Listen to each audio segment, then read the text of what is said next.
John, you know nothing matters as much as the president's approval rating when it comes to a presidential election. Take a look at this. 54% approve, 45% disapprove. This is the highest approval rating of his second term. If you asked Hillary Clinton to dream up what month she would want Barack Obama at his highest of his second term, it'd be now. It'd be August, September, heading into the fall, because their fates are inextricably linked. Let's put him in context of history here. Obama's at 54%. He's near a record.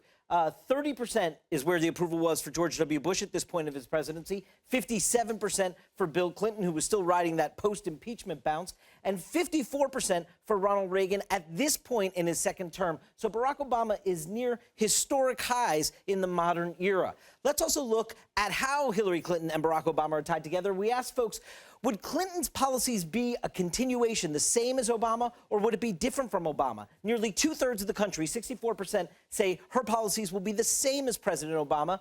33% say different from Obama. This is after the convention where he went out there and was a huge validator for her.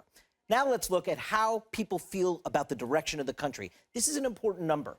46% say well. 54%, a majority, a slim majority, say badly. But remember, how could Barack Obama be at record high approval and a majority say it's badly? Because some of these folks who think the country's going in the wrong direction, they're Obama fans. They're frustrated by gridlock in Washington. So they're in here as well. And there's a big partisan divide. Take a look at this. Things are going well in the country. The people who tell us they think things are going well, 76% of them are Democrats, 42% are independents, 17% are Republicans. So it depends on your partisan ID as to whether or not you think the country is headed in the right direction. And then finally, what does this impact on how people vote?